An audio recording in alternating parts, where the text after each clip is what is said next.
இங்கே ஒருவர் மழைக்காலத்து தவளையை போல் கத்திக்கொண்டே இருக்கிறார்.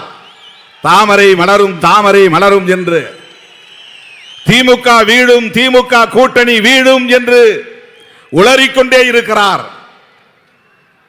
சாதிக்க போகிறோம் என்று நாடு முழுக்க நடந்து போகிறார்.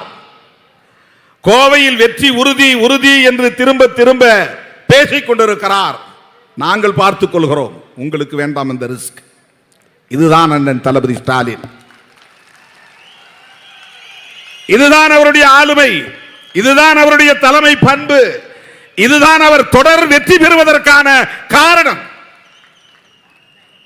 ஆரணி தொகுதியிலும் காங்கிரசுக்கு சரியாக இல்லை என்று திமுக வெற்றி பெற்ற கடலூர் தொகுதியை காங்கிரசுக்கு கொடுத்து வெற்றி பெற வைத்திருக்கிறார் அண்ணன் தளபதி அவர்கள்.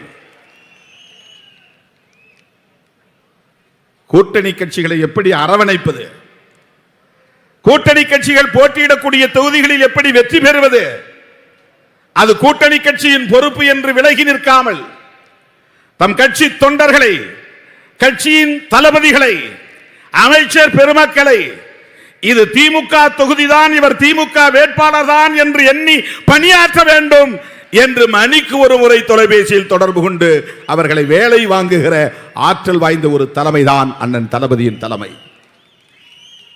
நாம் களத்திலே பார்க்கிறோம்.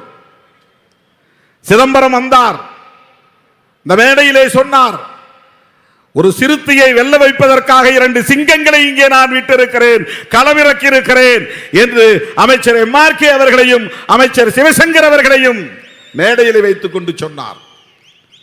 திருமாவளவனுக்கு எதிரான வெறுப்பு ஒரு புறம், அவதூறுகள், ஆதாரமில்லாத அவதூறுகள் பரப்பப்படுகிற வேளையில் அதை பற்றி கவலைப்படாமல் திராவிட முன்னேற்ற கழகத்தின் அமைச்சர்கள், திமுக தொண்டர்கள் திருமாவளவன் வெற்றிக்கு முழுமையாக பாடுபட வேண்டும். திருமாவளவன் விசிக வேட்பாளர் அல்ல, திராவிட முன்னேற்ற கழகத்தின் வேட்பாளர். இதுதான் அண்ணன் தளபதி அவர்கள். இப்படித்தான் 40 தொகுதிகளிலும் இன்றைக்கு திமுக கூட்டணி வெற்றி பெற்றிருக்கிறது.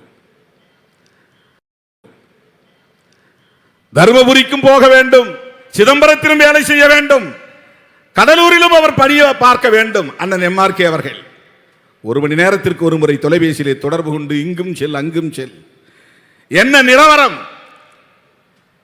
இப்படி ஒரு தலைமை அரசியலில் அபூர்வம், அரசியலில் அற்புதம். வேலை வாங்கிக் கொண்டே இருக்கிறார், முடுக்கிவிட்டுக் கொண்டே இருக்கிறார். எந்த சூழலிலும் நம்முடைய கூட்டணி கட்சி வேட்பாளர்களும் தோற்றுவிடக் கூடாது, கவனமாக இருக்க வேண்டும்.